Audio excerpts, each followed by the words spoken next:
अस्सलाम वालेकुम। BCom part 2 EDP के अंदर अब हमारे पास जो नया चैप्टर स्टार्ट होने पर है वो फॉरेन एड के हवाले से है। इससे पहले जो हमने बात करी है वो फॉरेन इन्वेस्टमेंट के हवाले से की थी, ठीक है ना, कि बैनुल अक़वामी सरमायाकारी एक्चुअली क्या होती है। ठीक, जब हम फॉरेन एड को पढ़ लेंगे ना तो इसके बाद हम फॉरेन इन्वेस्टमेंट को भी देखेंगे कि आया इन दोनों में बेसिकली डिफरेंस क्या है। एक्चुअली ये भी हमारी क्लास के या लेक्चर का हिस्सा है, ठीक है ना। तो सबसे पहले आगाज़ करते हैं हम कि ये फॉरेन एड और फॉरेन असिस्टेंस होती क्या है, ठीक है ना। अब हमारे पास समझ लें, अगर हम जनरली बात करते हैं ना तो एक तरह से ये एक डायरेक्ट हेल्प है। एड का वर्ड आ रहा है, इसका मतलब मदद, ठीक है ना। तो एक तरह से ये क्या है, बराह रास्त मदद की जा रही है जो एक मुल्क की तरफ से दूसरे मुल्क को दी जाती है, ठीक है ना। तो दो बातें यहाँ पे क्लियर हैं जो आपने अपने माइंड में रखनी है कि पहली बात तो ये एक डायरेक्ट हेल्प है, चूँकि ज़ाहिर फॉरेन एड लिखा हुआ है, सही है ना। और दूसरी बात ये है कि जो एक मुल्क की तरफ से दूसरे मुल्क को दी जाती है, और ये करने का मतलब ये काम करने का ये मदद करने का जो मकसद होता है वो एक्चुअली मेन मकसद क्या होता है, इकोनॉमिकल डेवलपमेंट, ठीक है ना, कि मईशत को हमने उठाना है, तरक्की करना है। अब ख़याल एक जहन में आता था, यार एड है तो फ्यूचर में तो हमें पे नहीं करनी ना, लेकिन कुछ अब डिफरेंसेस इस तरह से पाए जाते हैं कि अब आपको फ्यूचर में रिटर्न करना होता है, लेकिन उसका जो क्या कहते हैं इंटरेस्ट रेट जो होती है ना वो थोड़ा सा कम होता है। एक्चुअली अगर ये देखा जाए ना, अगर मैं इन सब चीज़ों को मिला के बात करूँ तो ये जो एड है, ये जो फॉरेन एड है हमारे पास, बेसिकली ये फॉरेन डेब्ट की शक्ल में होती है, ठीक है ना, जिसमें जो भी चीज़ आप ले रहे हैं वो इंटरेस्ट के साथ होगी, लेकिन इंटरेस्ट का जो रेट होता है वो बहुत लोअर होता है, सही है। मेन ऑब्जेक्टिव्स में अगर बात की जाए ना तो ये डायरेक्ट भी हो सकती है और इनडायरेक्ट भी हो सकती है, सही है ना। पहला जो इसका मकसद होता है ना एक्चुअली वो ये होता है कि नॉन डिफेंस पर्पस होता है, सही है। गवर्नमेंट के थ्रू भी हो जाती है, किसी इंस्टीट्यूट के थ्रू भी हो जाती है, बैंक्स के थ्रू हो जाती है, कमर्शियल बैंक्स के थ्रू हो जाती है, इंटरनेशनल बैंक्स के थ्रू हो जाती है, सही है ना। और साथ ही साथ एक्चुअली इसमें होता है क्या है कि जो हमारा कैपिटल है ना उसका फ्लो होता है, और एक मुल्क से दूसरे मुल्क के लिए बहुत इंटरेस्ट रेट मामूली होता है जब ये फॉरेन एड काम कर रही होती है। एक्चुअली जो इसकी कंसीडरेशन है, जो कॉन्सेप्ट है, वो इन सब चीज़ों पे बेस कर रहा होता है, सही है। तो कहने का मकसद ये है हमारे पास कि ये फॉरेन एड एक्चुअली है क्या, जैसे कि मैंने आप ये बड़ी सिंप्लीफाइड डेफिनेशन भी यहाँ पर लिखी है, सही है। और साथ ही साथ आपके नोट्स फाइल में जो मौजूद है उसको भी हम साथ साथ स्टडी करेंगे। यकीनन आपके हाथ में लेक्चर कॉपी और पेंसिल या पेन और लेक्चर जो है रजिस्टर मौजूद होगा, जिसके अंदर आप तमाम तर पॉइंट्स को साथ ही साथ नोट करते रहिएगा। तो यहाँ देखिए क्या लिखा है, it refers to any type of assistance, यानी मदद करने की कोई भी किस्म हो जो एक मुल्क वॉलेंट्री का मतलब होता है रज़ाकाराना तौर पर, यानी किसी किस्म की कोई ज़ोर ज़बरदस्ती ना हो, ठीक है ना, ट्रांसफ़र करे दूसरे मुल्क को, ठीक है। और जो ले सकता है किस किस शक्ल में हो सकती है, गिफ्ट की शक्ल में हो सकती है, ग्रांट की शक्ल में, लोन की शक्ल में, तो ये क्या कहलाती है, हमारी फॉरेन एड कहलाती है, यानी बैनुल अक़वामी कर्ज़े। अब देखिए बहुत सारे लोग ये कहते थे फॉरेन एड सिर्फ कैपिटल की शक्ल में होते हैं, ज़रूरी तो नहीं है। फॉरेन एड की शक्लें हो सकती हैं, कमोडिटी की शक्ल में भी हो सकती है। बाज़ देखें ना, बाज़ दफ़ा ऐसा होता है कोई किसी मुल्क में कोई इमरजेंसीज आ जाती है, कोई अनसर्टेन कंडीशंस आ जाती हैं, जैसे कभी सैलाब आ गया, ठीक है ना, या फसलें बर्बाद हो गई, तो इस शक्ल में भी हमें एड मिलती है। तो कमोडिटी की शक्ल में भी हो सकती है, ठीक है ना, गिफ्ट की शक्ल में भी हो, ज़रूरी नहीं है सिर्फ क्या है कैपिटल की शक्ल में हो। तो अमूमन लोग इस चीज़ को इस तरह कंसीडर करते हैं। तो ये बहुत सिंप्लीफाइड डेफिनेशन थी फॉरेन एड की जो मैंने अभी आपको एक्सप्लेन करी। साथ ही साथ पेज नंबर देखिएगा, पेज नंबर 104। हाथ में पेंसिल रखिएगा ताकि साथ ही साथ आप इन तमाम चीज़ों को क्लियर भी कर सकें और मार्क भी करते रहेगा। Foreign add occurs when the recipient country, recipient country क्या होते हैं? रिसीव्स, जो कि रिसीव कर रहा है। डोनर कंट्री कौन होता है? जो दे रहा होता है, ठीक है, वॉलंटरी दे रहा है, ज़ोर ज़बरदस्ती नहीं है। Receive the additional resource in a foreign currency over and above the capacity to import generated by the export.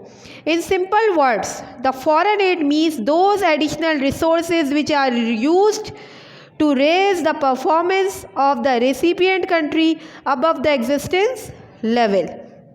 सही है, यहाँ तक आप मार्क कर लीजिए। से ये आपका इंट्रो है कि फॉरेन एड का कोई भी टॉपिक आता है तो आपने ये लाइंस, इंट्रोडक्शन लाइंस ज़रूर देनी है। इसके बाद फॉरेन, बस जैसे मैंने अभी आपको बताया, एक्चुअली जो फॉरेन एड होती है ना, ये फॉरेन डेब्ट की शक्ल में होती है। सही है, बैनुल-अक़वामी कर्ज़े जो पेबल होते हैं, जो हमें अदायगी जिनकी करनी होती है, लेकिन अदायगी के लिए मैंने आपको बता दिया है कि जो रेट होता है वो कन्फेशनल होता है, यानी लोअर रेट होता है, ठीक है ना, बहुत ज़्यादा रेट ऑफ इंटरेस्ट हाई नहीं होता। फिर नीचे देखिए, main elements of foreign add क्या है। पहली बात, सही है ना, इंटरेस्ट रेट लोअर होना चाहिए। जो रेट ऑफ इंटरेस्ट प्रिवेल हो, उससे जो रेट ऑफ इंटरेस्ट है आपका वो क्या होना चाहिए? Rate of interest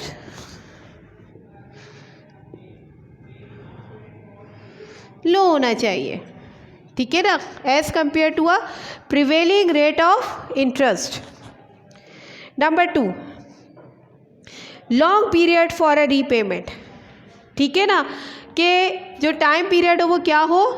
long period हो या लॉन्ग टर्म पर हो, यानी रकम की जो अदायगी यानी रीपेमेंट्स जो आपने करनी है एड की, वो लॉन्ग टर्म पे हो। इसके बाद the grant which do not Intel the payment of the other principle of interest, जैसे फ्री गिफ्ट। अब ज़ाहिर गिफ्ट दे दिया तो उसकी तो अदायगी नहीं है ना, वो तो फ्री है, ठीक है ना, तो ये भी हमारे एड का हिस्सा होती है। इसके बाद एक ऑफिशियल डाटा इन्होंने दिया हुआ है, ठीक है ना, आपकी मर्ज़ी, आप चाहे ये वाली डेफिनेशन ऐड कर लें, आपकी मर्ज़ी, जो मैंने सिंप्लीफाइड डेफिनेशन बताई आप वो भी ऐड कर सकते हैं। अब हम आ जाते हैं फॉर्म्स ऑफ फॉरेन एड के हवाले से। सही है ना, forms of foreign aid. Forms of foreign aid. Foreign aid basically क्या है? ट्रांसफ़र ऑफ रिसोर्स है, रिच से लेकर पुअर कंट्री के दरमियान, from the rich to the poor country. अगर आसान लफ्ज़ों में हम कहते तो फॉरेन एड एक्चुअली क्या है? Transfer of resource from rich to poor country, ठीक है ना, कि रिसोर्सेज क्या हो रहे हैं आपके? ट्रांसफ़र हो रहे हैं, सही है, एक अमीर मुल्क से दूसरे गरीब मुल्क के लिए। तो इन सब चीज़ों के अंदर ना कुछ लिमिटेशंस होती हैं। अब उन लिमिटेशंस के तहत हमारे पास फॉरेन एड के डिफरेंट फॉर्म्स मौजूद हैं। जैसे सबसे पहली हमारे पास है फाइनेंशियल एड। जैसे मैंने अभी आपको शुरू में बताया था कि ज़रूरी नहीं है एड सिर्फ कैपिटल की ही हो, कमोडिटी की भी हो सकती है, ठीक है ना। तो पहला जो शक्ल हम पढ़ रहे हैं फॉरेन एड की वो है फाइनेंशियल एड। अब फाइनेंशियल एड क्या होती है?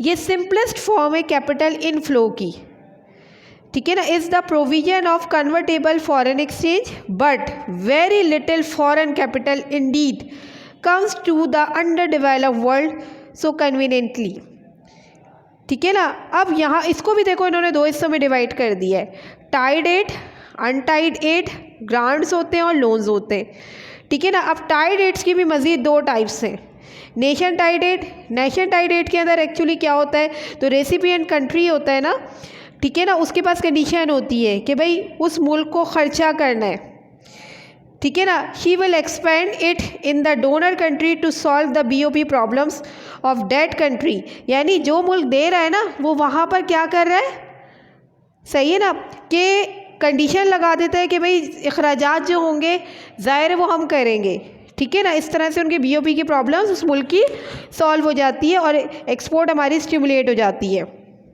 जैसे छोटी सी एग्जांपल है कि Pakistan is giving a aid by US and is asked to improve and asked to import the raw material, सही है ना, और a machinery from US, only then it is a nation tied or a resource tied aid, ठीक है। अब यहाँ पे देखो हो क्या रहा है, उसने बोला कि पाकिस्तान जो है वो एड US के हवाले से इन्होंने बात की है, ठीक है ना, इंपोर्ट कर रहा है रॉ मटेरियल, मशीनरी, ठीक है ना। तो यहाँ पे उसने बोला कि ये जो एड हो रही है ना ये क्या है, हमारी नेशन एड है, नेशन टाइड एड।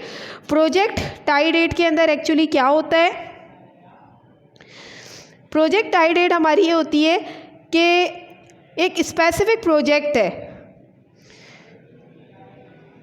कि जो भी रेसिपिएंट कंट्री होता है ना उसको एक स्पेसिफिक प्रोजेक्ट दे दिया जाता है, ठीक है ना, वो उस पर काम कर रहा होता है, फिर वो दूसरे प्रोजेक्ट के ऊपर शिफ्ट नहीं हो सकता, ठीक है ना। तो ये कहलाता है हमारा प्रोजेक्ट टाइड एड। फिर इसके बाद है अनटाइड एड। ये क्या होती है, financial aid which is not tied to any project और a nation is called a untied aid, ठीक है ना। यानी यहाँ पर जितने भी, जैसे मैंने आपको टाइड एड के अंदर बता दिया कि टाइड एड में हमारे पास क्या था, कि नेशन टाइड एड के अंदर क्या था कि जो रेसिपिएंट कंट्री होता है उसकी कंडीशन उसको बता दी जाती है, ठीक है ना, ये उसका उलट है, सही है ना। इसके बरखिलाफ़ यहाँ पर बात की जा रही होती है कि जो भी हमारा रिस्पेक्टिव जो रिस्पेक्ट्स होते हैं, ठीक है ना, टाइड एड के मुकाबले में ज़रा बेहतर होते हैं, ये आपको ऑफ़र करता है मोर एफिशिएंटली यूज़ करने के लिए अपने तमाम तर फाइनेंशियल या फॉरेन रिसोर्सेज को, ठीक है, ताकि आप अपने डिज़ायर्स को पूरा कर सकें। This is not bound to expend the foreign resource on a specific project. यहाँ बाउंड नहीं किया जाता कि लाजमी आपने तमाम तर फाइनेंशियल रिसोर्सेज को अपने एक स्पेसिफाइड प्रोजेक्ट्स के ऊपर इस्तेमाल करना है। फिर आगे आपके पास ग्रांट्स। ग्रांट क्या होता है, ये फाइनेंशियल एड की वो किस्म है, ठीक है, जिसके अंदर जो पेमेंट होती है टाइटल होती है और प्रिंसिपल हो या इंटरेस्ट के ऊपर, ये फ्री गिफ्ट है एक गवर्नमेंट का दूसरे के लिए या किसी इदारे का गवर्नमेंट के लिए, ठीक है ना।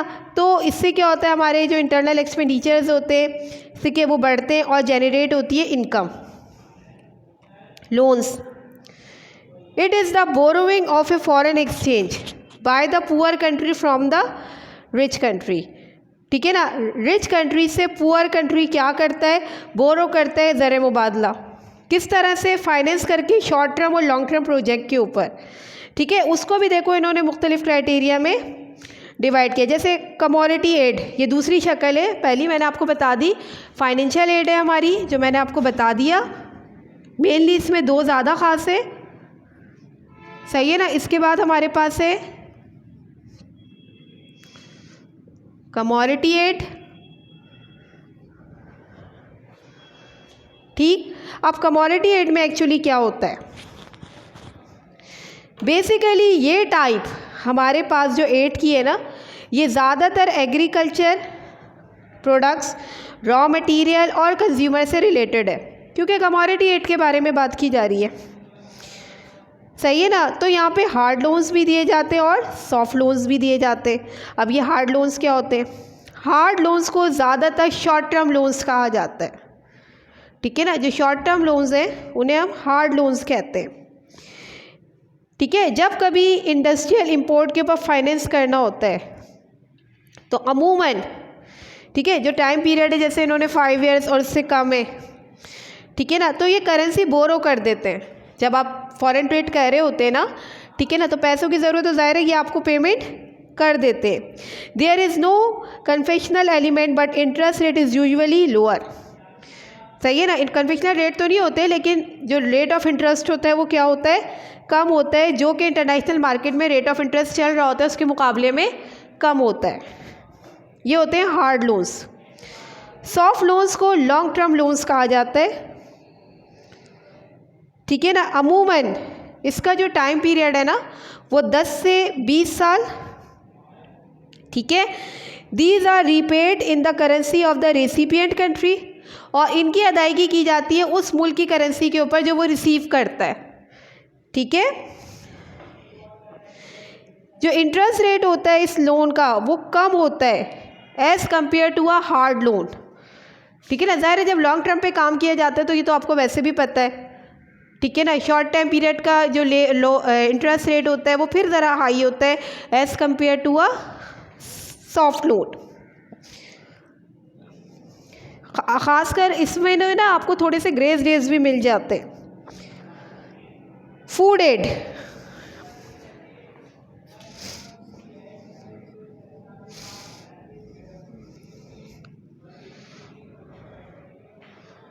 ये फूड एड क्या होती है?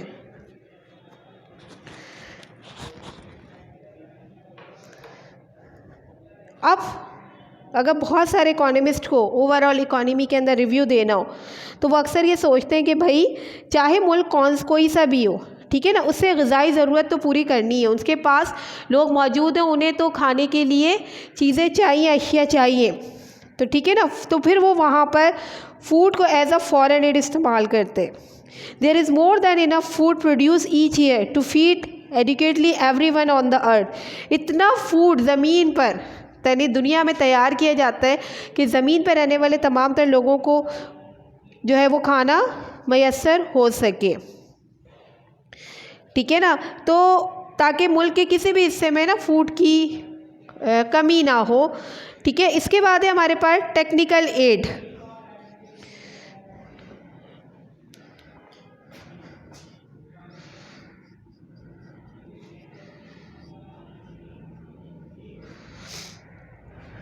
ठीक है, टेक्निकल एड। ये टेक्निकल एड क्या होती है?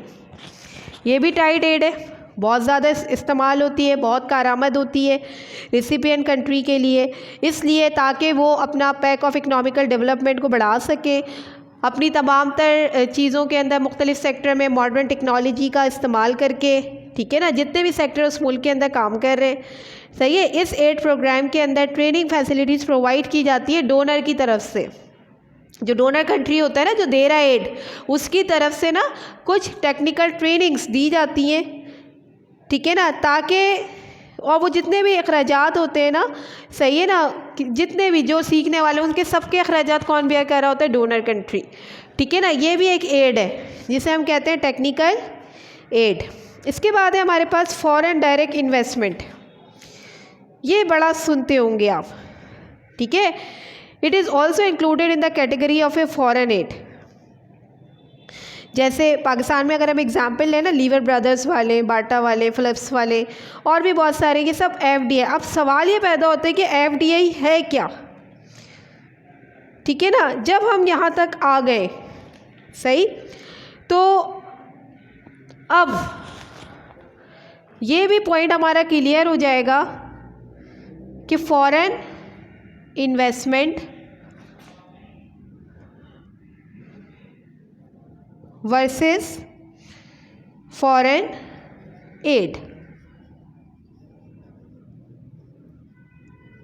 ठीक है ना। ये एग्ज़ाम में आपके आता भी है कि फॉरेन इन्वेस्टमेंट किस तरह से फॉरेन एड से डिफरेंट है, ठीक है ना। तो जब हम इसकी तरफ आएंगे तो हम एफडीआई को ज़्यादा अच्छे तरीके से और क्लियर कर सकते हैं। अगर गौर करें ना कि फ़ॉरेन इन्वेस्टमेंट क्या है, तो बेसिकली फ़ॉरेन इन्वेस्टमेंट वो होती है ना कि कोई भी कारोबार हो made by the international company या कोई दूसरी कंपनी जो है बैनुल अक़वामी कंपनी करे, उसे हम कहते थे फॉरेन इन्वेस्टमेंट। तो एक तरह से ये एक इंटरनेशनल बिजनेस है, ठीक है ना। अब कोई भी शख्स अपना पैसा अगर किसी और नेशन में लगाता है, सही है, तो लाजमी उससे कुछ ना कुछ उसको ये उम्मीद होती है कि कुछ ना कुछ रिटर्न तो मुझे मिलेगा, ठीक है ना। जैसे सपोज दैट एक मुल्क है, और उसमें एक शख्स है जिसके पास पैसा मौजूद है, सही है, वो अपना पैसा किसी दूसरी नेशन में लगाना चाहता है, ठीक है ना। यानी कहने का मकसद ये कि वो डायरेक्टली अपना पैसा दूसरे मुल्क में जाके कोई सनत खोलना चाहता है, सही है ना। जैसे मैंने भी आपको बताया लीवर ब्रदर्स वगैरह ये हैं, फिलिप्स है, अपनी कोई मशीनरी लगाना चाहता है, अपना कोई प्लांट लगाना चाहता है, ठीक है ना। तो इन्वेस्टमेंट की ये जो टाइप है हमारे पास, सही है, ये कहलाती है FDI, फॉरेन डायरेक्ट इन्वेस्टमेंट, ठीक है ना। और पाकिस्तान के अंदर ये वाली सरमायाकारी पाकिस्तान के ख़ास कर तरक्की को आगे बढ़ाने में एक नुमाया किरदार अदा कर रही है, ठीक है। लेकिन FDI में यही होता है कि वो डायरेक्टली पैसा जो है वो लगाए, यानी कोई भी अपना बिज़नेस स्टार्ट कर दे, कोई फैक्ट्री स्टार्ट कर दे, कोई मिल लगा ले, ठीक है ना, ठीक है ना, या कोई रेस्टोरेंट स्टार्ट कर ले, व्हाटएवर, कुछ भी, लेकिन पैसा उसका होगा, लेकिन इन्वेस्टमेंट क्या लगा रहा होगा वो दूसरे मुल्क के अंदर और अपना बिज़नेस स्टार्ट कर रहा होगा वहाँ से। अब फॉरेन डायरेक्ट इन्वेस्टमेंट के हवाले से एक और पॉइंट जो आपके माइंड में भी क्लियर होना चाहिए कि ये जॉइंट वेंचर में भी होता है, ये बिज़नेस जो होता है ये जॉइंट वेंचर में भी हो सकता है, सही है। ज़रूरी नहीं है कि बस आपने पैसा लगा दिया, ठीक है ना, वो बोले भाई परसेंट डिवाइड कर ले, वो हुकूमत से भी कह सकता है कि भाई 50% मेरा 50% तुम्हारा, सही है। लेकिन ये जो इन्वेस्टमेंट है ये टोटल FDI ये फॉरेन डायरेक्ट इन्वेस्टमेंट है। दूसरी तरफ इन्वेस्टमेंट का एक और पार्ट हमारे पास है, वो है पोर्टफोलियो इन्वेस्टमेंट, सही है ना, पोर्टफोलियो इन्वेस्टमेंट। अब ये पोर्टफोलियो इन्वेस्टमेंट क्या थी? पोर्टफोलियो इन्वेस्टमेंट में एक्चुअली होता ये, जैसे सपोज़ अगर मैं आपसे बात करती हूँ कि पाकिस्तान है, ठीक है ना, अब कोई भी शख्स है, ठीक है ना, अब पाकिस्तान का कोई बिजनेसमैन है, सही है ना, वो USA की कंपनी के शेयर्स लेना चाहता है। अब शेयर्स क्या होते हैं? छोटे छोटे टुकड़े होते हैं कैपिटल के ना।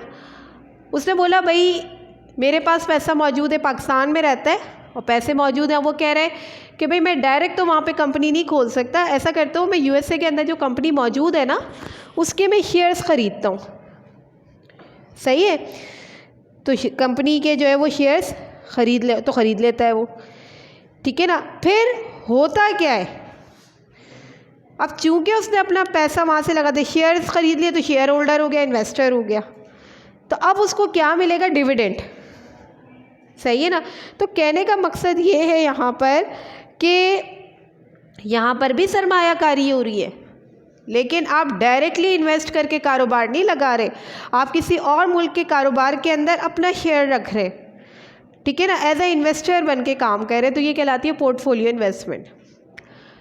तो हमारे पास अगर हम डिफरेंस के हवाले से बात करते, ठीक है ना, तो फॉरेन इन्वेस्टमेंट का टॉपिक आप पहले भी बहुत डिटेल में पढ़ चुके हैं, ठीक है, मैं रिपीट करा देती हूँ ताकि आपको मसला ना हो। पेज नंबर 38 के ऊपर आपके पास फॉरेन इन्वेस्टमेंट का टॉपिक मौजूद है।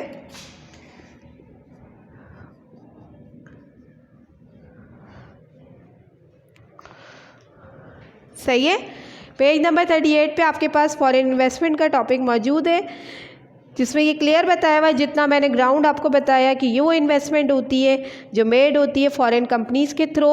ये प्राइवेट कैपिटल इनफ्लो होता है, इसीलिए से फॉरेन डायरेक्ट इन्वेस्टमेंट भी कहा जाता है, क्योंकि डायरेक्टली आप पैसा लगा रहे होते किसी और मुल्क के अंदर। फॉरेन इन्वेस्टमेंट की एक और खूबी के बारे में अगर हम बात करें तो ये सेविंग इन्वेस्टमेंट गैप को फिल करती है, ठीक है ना। यानी अभी सिर्फ हम इन्वेस्टमेंट के क्राइटेरिया देख रहे हैं, फिर हम फॉरेन रेट की तरफ भी आएंगे, फिर देखिएगा आप इन दोनों में क्या डिफरेंसेस पाए जाते हैं। पहली बात, मुल्क की तरक्की के अंदर या पाकिस्तान की मईशत को उठाने में फॉरेन इन्वेस्टमेंट सबसे बड़ा रोल प्ले किस तरह से करता है कि ये जो हमारे मुल्क के अंदर सेविंग इन्वेस्टमेंट गैप आ रहा है, ठीक है ना, उसको फिल करता है। सही है, क्योंकि पाकिस्तान के अंदर जो इन्वेस्टमेंट रिक्वायरमेंट है ना वो बहुत, यूँ समझ ले लोगों की इनकम ही नहीं है तो सेव नहीं कर पाते, ज़्यादा सेव नहीं होता तो इन्वेस्टमेंट भी नहीं हो पाती, ठीक है ना। तो एक गैप आता है डोमेस्टिक सेविंग के अंदर। तो फॉरेन इन्वेस्टमेंट क्या करता है, फैसिलिटेट करता है, एक ब्रिज बनाता है इन रिसोर्सेज गैप को कवर करने के लिए। दूसरा, पॉवर्टी को रिड्यूस करता है। पॉवर्टी को रिड्यूस फॉरेन एड भी करता है, सही है ना। फ़र्क सिर्फ इतना है कि यहाँ ये इंटरनेशनल बिजनेस है और फॉरेन एड एक तरह से देखा जाए ना तो ये एक मदद है, लेकिन फॉरेन डेप्थ की शक्ल में। तीसरा, प्रोडक्शन हमारी इंक्रीज़ होती है due to the foreign investment. यानी जब कभी हमें जो फिज़िकल प्रोडक्ट्स होती हैं या सर्विसेज अगर हमें इंक्रीज़ करनी होती हैं तो हम फॉरेन इन्वेस्टमेंट के ज़रिए कर सकते हैं। जैसे फार्मास्यूटिकल, एनर्जी है, फ्यूल, इंजीनियरिंग है, केमिकल है, कम्युनिकेशन सेक्टर है, ठीक है ना। यहाँ पे तरक्की लाने के लिए लाजमी हमें फॉरेन इन्वेस्टमेंट की ज़रूरत पड़ती है। इसके अलावा एम्प्लॉयमेंट अपॉर्चुनिटीज़ रेज़ करना, ठीक है ना, कारोबार के और नौकरियां करने के मौक़े डायरेक्टली और इनडायरेक्टली दोनों ही क्रिएट करती है फॉरेन इन्वेस्टमेंट की वजह से। बहुत सारे मेगा प्रोजेक्ट्स हैं, सही है ना। पाकिस्तान के पास अभी तक इतने वसाइल ही नहीं है कि पाकिस्तान के बड़े बड़े मेगा प्रोजेक्ट्स जो है वो स्टार्ट हो सके। क्यों? क्योंकि हमें हमेशा से प्रॉब्लम रही है लैक ऑफ फंड्स की, ठीक है ना।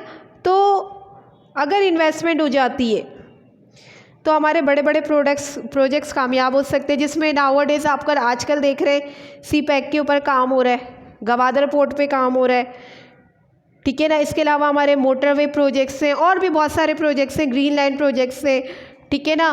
तो सर्कुलर ट्रेन का इस वक्त प्रोजेक्ट चल रहा है, तो ये बहुत बड़े बड़े प्रोजेक्ट्स हैं, सही है ना। ये उस वक्त तक पूरे नहीं हो पा रहे होते जब तक कि आपके पास इन्वेस्टमेंट ही नहीं है। और भी पाकिस्तान के अंदर बहुत सारे मसाइल हैं, एनर्जी का इशू है, तो ये सब हल हो सकते। इसके बाद बीओपी चूँकि हमारा एक सिस्टमेटिक रिकॉर्ड होता है, ठीक है ना, तो वो भी करेक्ट हो सकता है, बैलेंस हो सकता है।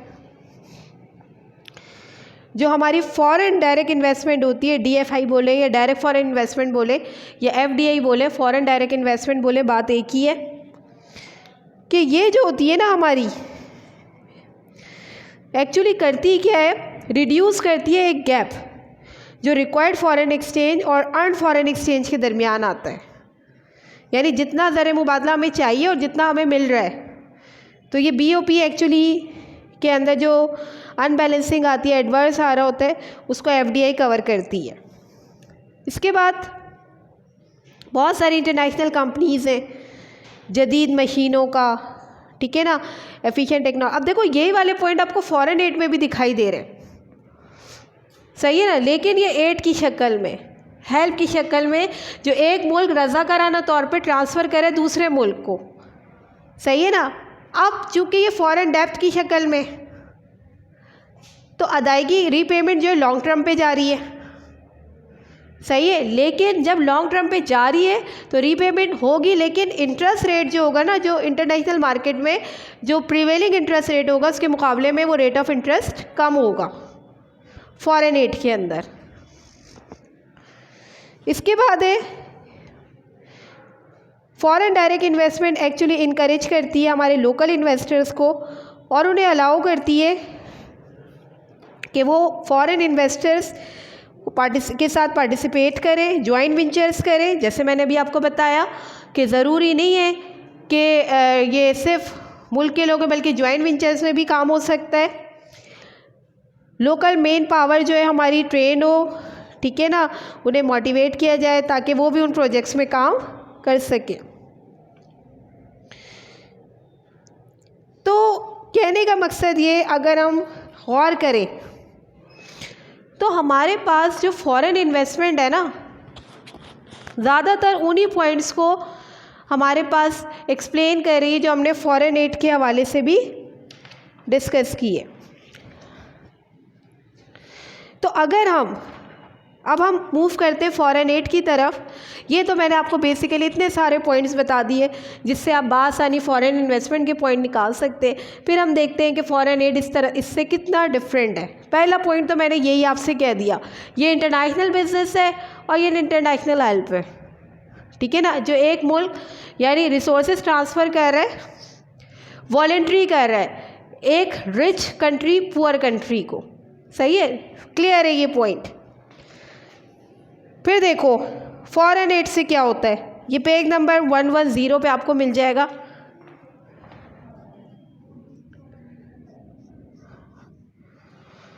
इस पे आपको बासानी इसके पॉइंट्स मिल जाएंगे। अब की जो फॉरेन एड होती है ना, ये भी अगर पाकिस्तान में देखा जाए ना तो लोगों का जो नेशनल इनकम रेशो है ना वो बहुत कम है। जब कम है तो ज़ाहिर गुर्बत बहुत ज़्यादा है, पर कैपिटा भी कम है, फ़ीकस आमदनी, जिसकी वजह से जो रेट ऑफ सेविंग है वो भी कम है। तो जब लो सेविंग रेट है, ठीक है ना, तो वो कभी भी हमें सपोर्ट नहीं कर सकता कि मुल्क के अंदर कैपिटल फॉर्मेशन हो। कैपिटल फॉर्मेशन कब होती है, जब सेविंग रेशियो बढ़ता है तो लोग इन्वेस्टमेंट भी करते हैं। अब लोग बचा ही नहीं पा रहे तो इन्वेस्ट कहाँ से करेंगे। तो लाजमी सी बात है, इसका रिज़ल्ट क्या आता है कि हमारी इंपोर्ट्स बढ़ जाती हैं एक्सपोर्ट्स से, ठीक है, जिसकी वजह से हमारा BOP ऑलवेज डेफिसिट रहता है। तो इस वक्त जो फॉरेन एड होती है ना, ठीक है ना, वो ना सिर्फ एक ब्रिज बनाती है डोमेस्टिक सेविंग गैप को कवर करने के लिए, बल्कि ये मददगार भी होती है कि आप अपने BOP के प्रॉब्लम को ओवरकम कर सकें, उस पर काबू पा सकें। तो सबसे मेन रोल था फॉरेन एड का ये। इसके बाद बहुत सारे इकॉनमी के बहुत सारे सेक्टर जहाँ प्रोडक्शन हो रही है, ठीक है ना, उस प्रोडक्शन सेक्टर के अंदर डेवलपमेंट लाना, उसकी रिक्वायरमेंट्स जो है उसे मीट करना, ज़ाहिर उसके लिए भी पैसों की ज़रूरत होती है। तो फॉरेन एड उस वक्त भी अपना किरदार शो कर रहा होता है। साथ ही साथ इंफ्रास्ट्रक्चर की डेवलपमेंट, एम्प्लॉयमेंट अपॉर्चुनिटीज़ को रेज़ करना, हेल्थ के इशू पे बात करना, ठीक है ना, सोशल इंफ्रास्ट्रक्चर, एजुकेशन के हवाले से, ट्रेनिंग के हवाले से, तो उस वक्त भी फॉरेन एड का किरदार हमें दिखाई देता है। साथ ही साथ टेक्नोलॉजी को इन्हेंस करना, quality of good material produce करना, ये सब तब होता है जब हमारे पास कैपिटल की शॉर्टेज ना हो। जब कभी मुल्क में कोई एमरजेंसीज़ की कंडीशन हो तो उस वक्त जो है वो फॉरेन एड के ज़रिए जो है मुल्क के अंदर ऐसी सूरत हाल पे काबू पाया जा सकता है। अर्थक्वेक आ गया, सैलाब आ गए, सही है ना। इसके बाद पाकिस्तान ये चाहता है कि वो मॉडर्नाइज़ करे अपने डिफेंस कैपेबिलिटीज़ को, और ये उस वक्त ही पॉसिबल है जब फॉरेन एड हो, ठीक है ना। तो आजकल आप देखिए पाकिस्तान माशाल्लाह एटॉमिक पावर प्लांट में बहुत आगे जा रहा है, सही है। ये उसी वक्त पॉसिबल जब आपके पास पैसे हो। तो फॉरेन एड के अंदर सिर्फ कैपिटल को नहीं ट्रांसफ़र किया जाता, मैंने आपको पहले ही बताया, ये गिफ्ट है, ग्रांट है, लोन है, सर्विसेज की शक्ल में भी, कमोडिटी की शक्ल में भी। टैक्स रेवेन्यू हमारा रेज़ होता है, सोशल प्रोग्राम्स, ठीक है ना, सोशल अपलिफ्ट प्रोग्राम्स जिसके अंदर एजुकेशन है, हेल्थ है, ठीक है ना, लोगों को आजकल के दौर के बारे में आगाह करना, मशीनरी के बारे में बताना, सही है, ट्रेन करना, और जितने भी लोग हैं उनको बाहुनर करना, एम्प्लॉयमेंट लेवल को रेज़ करना, और भी हमारे पास बहुत सारे पॉइंट्स हैं जो आगे जाके हम आगे लेक्चर में भी डिस्कस करेंगे। लेकिन आज मैंने आपको मेजर बहुत सारे पॉइंट्स ऐसे बताएं जो बता सकते हैं कि आपके फॉरेन इन्वेस्टमेंट और फॉरेन एड के दरमियान क्या डिफरेंस है। आज के लेक्चर के हवाले से 2 टॉपिक यानी 2 क्वेश्चन मैं रेज़ कर रही हूँ, होपफुली आप ज़रूर उसके ऊपर काम करेंगे अगर आप बगौर लेक्चर सुनेंगे।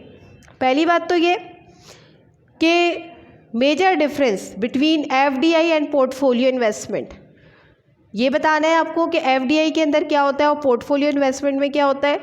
दूसरा आपने बताना है शो एनी 4 और 5 points which show the major differences between foreign investment and foreign aid, और ये उसी वक्त पता चलेगा जब आप लेक्चर को बगौर सुनेंगे। तो उम्मीद की जा सकती है कि आज के लेक्चर में अगर कोई मसला हो तो अपने पास नोट कर लीजिए, लेकिन इसे बहुत तवज्जो के साथ और पूरे लेक्चर का एक एक पॉइंट अपने पास अच्छी तरह से नोट कर लीजिएगा। जज़ाकल्लाह।